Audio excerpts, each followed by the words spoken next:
خدا باپ، خدا بیٹا، خدا روح القدس کے نام سے آمین۔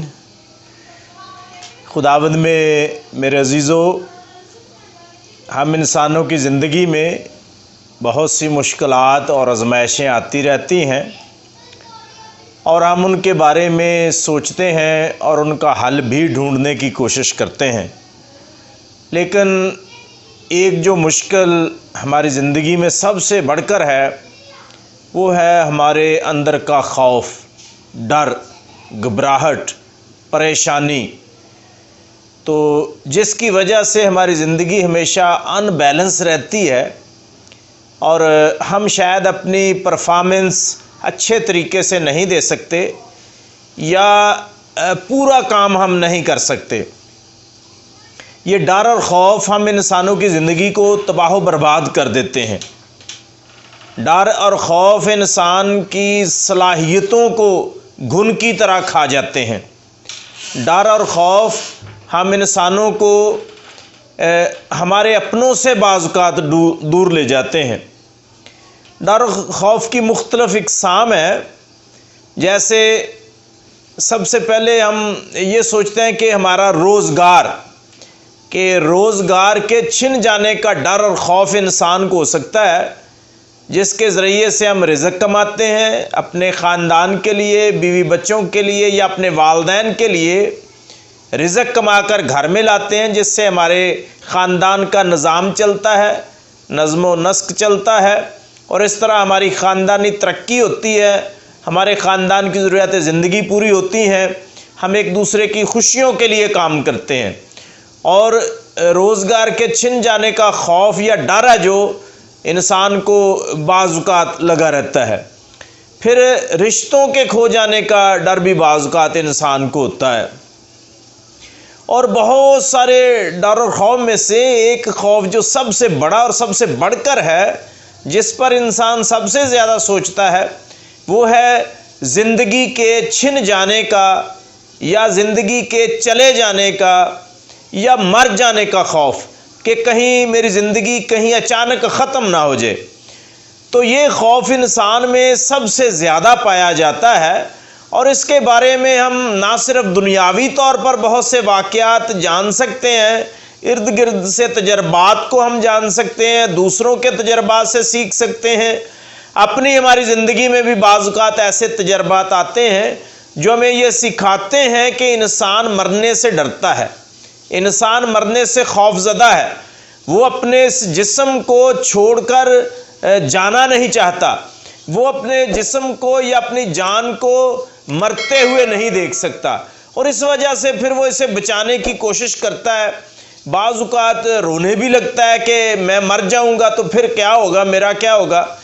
تو آئیے خدا کے کلام میں سے دیکھیں کہ خدا کا کلام اس بارے میں کیا ہماری ہدایت اور رہنمائی کرتا ہے۔ جب ہم خدا کے کلام کو پڑھتے ہیں تو پھر ہمیں پتہ چلتا ہے کہ موسیٰ نبی جو خدا کے بہت بڑے نبی ہیں، پرانے عہد نامے میں ان کی شخصیت بڑے واضح طریقے سے بیان کی گئی ہے۔ ان جیسا لیڈر کوئی نہیں پیدا ہوا پرانے عہد نامے میں، اور ان کی رہنمائی میں بنی اسرائیل قوم ملک مصر میں سے نکلے۔ تو جب ملک مصر میں سے قوم نکلی تو بحر کلزم کے کنارے تک پہنچ گئے، تو پھر انہیں پتہ چلا، وہ دیکھتے ہیں کہ فرعون اپنی بہت سی فوجوں کے ساتھ، لاؤ لشکر کے ساتھ ان کا پیچھا کرتے ہوئے، انہیں ڈھونڈتے ہوئے بحر کلزم تک پہنچ گیا ہے۔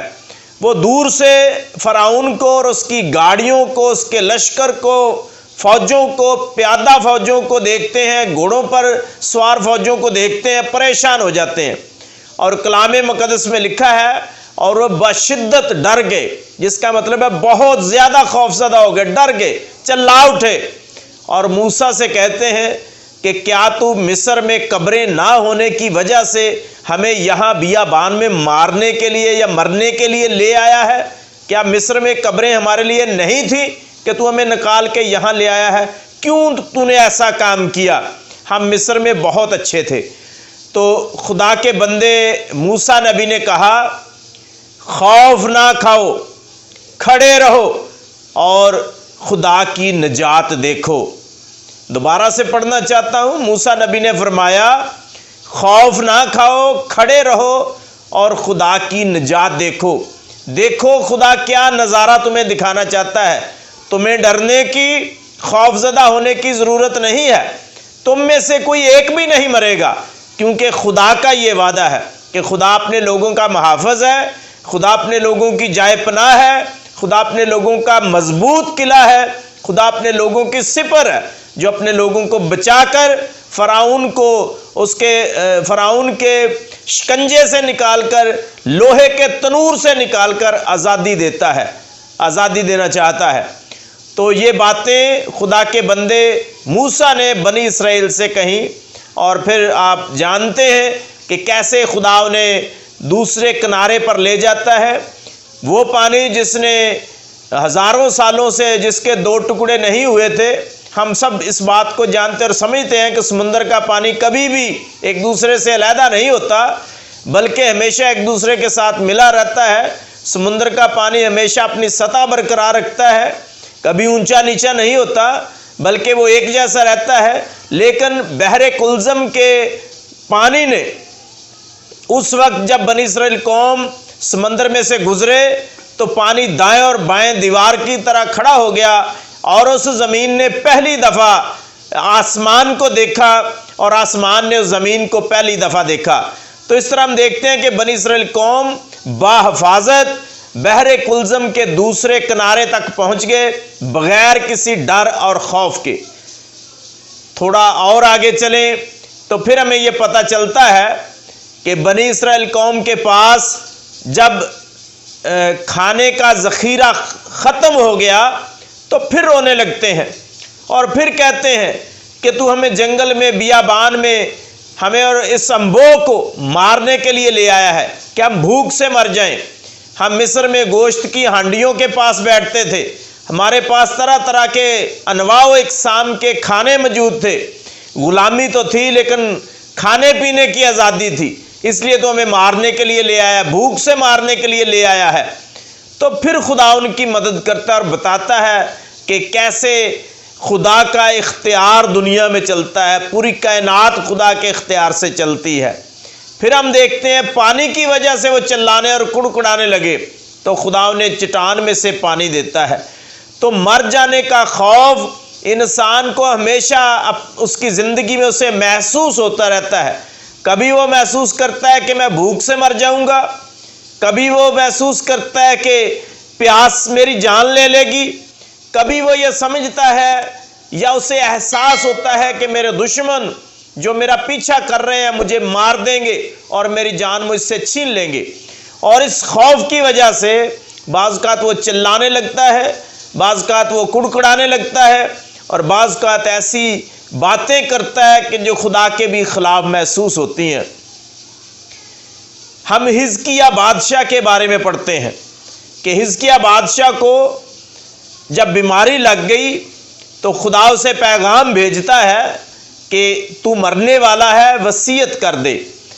اشعیاء نبی سے خدا نے کہا کہ میرے بندے حزقیہ بادشاہ کے پاس جا اور اسے جا کر کہہ کہ یہ جو موت کی بیماری تجھے لگی ہے یہ تجھے مار دے گی، تو مر جائے گا، پس اپنے خاندان سے متعلق وصیت کر دے اور نصیحت کر دے۔ تو جب خدا کا بندہ اشعیاء نبی حزقیہ بادشاہ کے پاس پہنچا اور اسے بتایا کہ تو مرنے والا ہے، اپنے خاندان کا، اپنی بادشاہت کا انتظام کر دے، نصیحت کر اور وصیت کر، تو حزقیہ بادشاہ اونچی آواز سے رویا، چلایا اور خدا سے کہتا ہے کہ اے خداوند میں کیسے تیری حضوری میں فروتنی سے چلتا رہا ہوں۔ تو اس کے رونے کی آواز عرش تک پہنچ گئی اور خدا نے اس کے رونے کی آواز کو سنا اور اس کی زندگی کے 15 سال بڑھا دیے۔ اس واقعے میں بھی ہم دیکھتے ہیں، جاننے کی کوشش کرتے ہیں، ہمیں معلومات ملتی ہیں، ہمارا علم بڑھتا ہے کہ انسان مرنے سے ڈرتا ہے، خوف زدہ ہے۔ نئے عہد نامے میں آ جائیے کہ جب خداوند یسوع مسیح اور ان کے شاگرد کشتی میں سفر کر رہے تھے،